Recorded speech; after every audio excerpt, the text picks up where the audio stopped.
Thousands of actors have been employed by the Law & Order brand, and while it's made superstars out of lead actors Jerry Orbach, Mariska Hargitay, and Chris Maloney, plenty of smaller actors went on to have successful careers too. These are the celebs you forgot made guest appearances on Law & Order. Adam Driver broke out as Hannah's boyfriend Adam on Girls, but in the years leading up to that part, he made appearances on 2 different Law & Order franchises. First, he played Robbie Vickery in a season 20 episode of Law & Order. 2 years later, his character Jason was suspected of an onstage sexual assault in Law & Order SVU.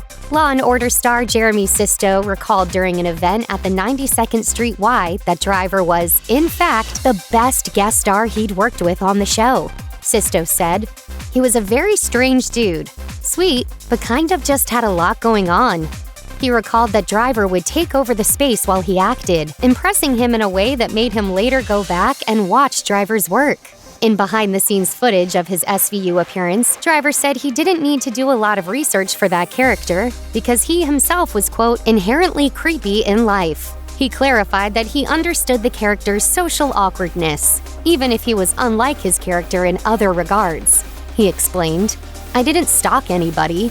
I thought that would be a little bit creepy for the part." We can see what Sisto meant. Timothée Chalamet has skyrocketed to fame as an adult, thanks in part to buzzy film roles in Little Women and Call Me By Your Name. Fans of his work may not know that the Dune star has been acting since he was a child. In particular, he got his start on television with a role on the original Law & Order, playing a little kid named Eric who just wanted to play video games. In the short scene from 2009, Chalamet's adorable character wants to play Xbox, but his nanny tells him he can't, and that she'll make him milk and cookies instead. When Chalamet appeared on The Ellen Show in 2019, he said, "That's my first acting job ever. Law & Order is like the mothership that gives everybody their start, kind of, in acting." Elizabeth Banks is a multi-hyphenate writer, director, actor, and producer. Back in 2001, though, she was a virtual unknown when she starred alongside a post-Saved by the Bell Mark Paul Gosselaar in an episode of Law & Order SVU. She later described the episode to Jimmy Kimmel, telling him, "I played a porn star with a sick kid whose entire life goal was to get in a gangbang so that I could get on the Howard Stern show to make more money and get to Vegas." Teasing her, Kimmel asked if that episode was the last time she'd seen her father cry. I believe that my parents were very proud. Oh, they were excited. Several years after playing an adult film star on SVU, Banks would go on to play the titular role of Miri in Kevin Smith's Zack and Miri Make a Porno opposite Seth Rogen. About that movie's controversial title, Banks told Collider, "I think there are much bigger problems in our world today than the word porno." She went on to say that parents should be upfront with their children about things intended for adults. "Hey kid, it's not for you." That's it. The year before he won the hearts of fans everywhere by looking directly into the camera on The Office, John Krasinski was a mostly unknown actor taking what jobs he could find. His pre-Office credits included a role on a Season 3 episode of Law & Order Criminal Intent. He was a basketball player named Jace, whose teammate was killed. It was a fitting role for Krasinski, who was a former high school basketball player. He told the Patriot Ledger that he had planned to play at Brown University, until one day he decided to try out for a sketch comedy group instead. He didn't play for Brown, but he did get to put his basketball skills to good use on The Office. In a classic early episode, the Dunder Mifflin office employees challenged the warehouse workers to a game of hoops. Krasinski was really elbowed in the face while filming, according to co-star David Denman, the man who did the elbowing. He told WBUR, "That's all real blood. I don't think John liked me the first couple of years." Krasinski seems to at least look back on his Law & Order stint fondly.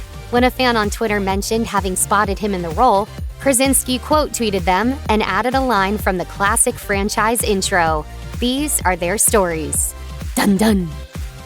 Before she fell in love with Cate Blanchett in Carol and gave Mark Zuckerberg a legendary telling off in The Social Network, Rooney Mara appeared on a Season 7 episode of Law & Order SVU called Fact. Credited at the time as Trisha Mara, she played a girl named Jessica who attacks an overweight student. She told Allure, "At the end of the show, you find out that I used to be obese and I hate fat people." Mara didn't seem to be a fan of her storyline or the show in general. She added, It's ridiculous. Who would ever do that? It was so awful, so stupid. People are obsessed with that show. I don't get it.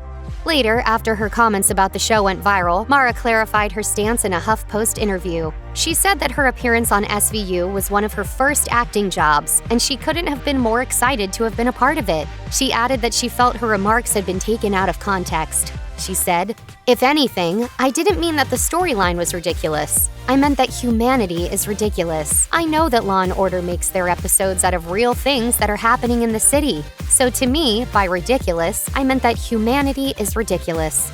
People are awful to one another." Years before she wowed audiences as Sydney Bristow on Alias, Jennifer Garner was just another actor hoping to make it in the business. This meant taking on small roles in shows like Law & Order. In the season 6 episode, Aftershock, Garner played a character named Jamie, a young woman who has an affair with Benjamin Bratt's character, Detective Curtis. Aftershock was a tour de force episode that broke from the procedural format of Law & Order. It was the first episode to follow the characters as they dealt with the psychological aftermath of a case, rather than its investigation. Strangely enough, Garner would go to play the lead in another project called Aftershock a few years later. Aftershock, Earthquake in New York was a miniseries about an earthquake striking New York City, a 2-part TV movie that Variety called, quote, "roundly insipid." Yikes. Nowadays, Garner is as A-list as they come, but that doesn't mean she's forgotten her roots. During the COVID-19 pandemic, as film and television production came roaring back while Broadway was still shut down, Garner proudly shared news to her Instagram story about Law & Order. The show was hiring as many out-of-work Broadway actors as they could. Alongside the headline, she shared 3 simple yet effective red hearts. When she was up for an award for her work in The Help, Viola Davis told The Hollywood Reporter's Oscars Actress Roundtable in 2011, "One of my favorite roles I ever played was a serial killer." She was talking about her role in an episode of the first season of Law & Order: Criminal Intent, called Badge. In the episode, Davis played a woman named Terry Randolph, who was an ex-cop that wound up killing a city comptroller and his family. Noting the racialized aspects of the story, the fact that Randolph is a black woman who killed a white family, Shadow and Act asked Davis if she had any regrets about taking the role. She told them she did not, and in fact, that she took the role explicitly because it's rare to see a black woman play a serial killer, and she wanted the challenge. Davis would go on to play defense attorney Donna Emmett on 7 episodes of SVU between 2003 and 2008. Getting her bearings as a TV lawyer, she would years later step into what would become her most famous role, Annalise Keating on How to Get Away with Murder. The actor said at the Hollywood Reporter Roundtable, "I appreciated killing a whole family with a baseball bat. You know, sometimes one person's junk is another person's treasure." Before she joined Ryan Murphy's stable of actors, Sarah Paulson got her start as a teenager on Law & Order. In the Season 5 episode, Family Values, Paulson played Maggie, a young girl who is being abused by her mother's new husband. Looking back, Paulson credits her audition for Law & Order as the reason why she has a career today. She told Collider, "It's the right pair of eyes watching you to determine whether you have a successful career or not." She described a producer taking a liking to her in the audition room, allowing her to try again. She said, "In this episode, I was gonna have to cry a lot. There is something you can find for a connectivity for the rest of my working life thus far." It's no secret that her frequent crying on American Horror Story has become a meme. She went on to tell Collider that she was unable to cry during the audition for Law & Order. However, a producer took one extra moment to encourage her to really feel her humiliation at having failed so far. He let her try it again. She cried and got the part, and it made her career.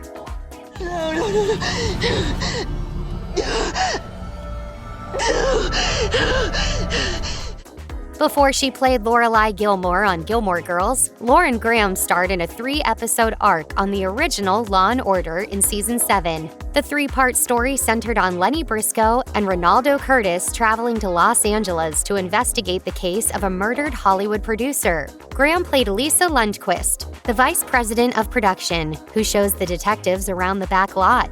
The episodes also starred Scott Cohen, who would later recur as Lorelai's love interest/fiancé and Rory's teacher Max Medina on 3 seasons of Gilmore Girls. Cohen told co-star Scott Patterson on his podcast, I Am All In, that he initially wasn't planning to take that part. He shared, I actually said no for a long time. And then I saw Lauren at some kind of publicity thing, and she was just so fantastic and fun. And I was like, you know what? I think this could be really fun to do. For her part, Graham told Republic World that she wanted to stick to comedies, and that she doesn't mind if a bit of Lorelai Gilmore shows up in her other roles. She said, if I was trying to get away from Lorelai entirely, I feel that I could never do anything comedic again. I would have to only do Law and Order type of stuff. That's just not me, not who I am. Many actors look back on their time with the Law and Order family fondly, but Laverne Cox says she has an extra reason to be grateful for her guest starring role on SVU. She told Entertainment Tonight that her Season 9 episode, Closet, marked the role that got her a Screen Actors Guild card. She added, SVU was my first big job. It was the job that made me. I had to join SAG to actually do the job after I booked it. So that meant a lot to me. Furthermore, after actors make an appearance on a show in syndication, they get paid residuals whenever the episode is shown again on television. The extra money was extra important to Cox at that point in her life. She said, I actually got paid double because it was a holiday, and that episode re-aired so many times that it financed a major part of my transition. Thank you, Law & Order. Also in 2008, Cox appeared on an episode of the original Law & Order called Sweetie. The cast was star-studded, both with already famous celebs and people at the start of their careers. Cox acted alongside guest stars Vivica A. Fox, Coleman Domingo, and Billy Magnuson. Check out one of our newest videos right here. Plus, even more Nicki Swift videos about your favorite celebrities are coming soon. Subscribe to our YouTube channel and hit the bell so you don't miss a single one.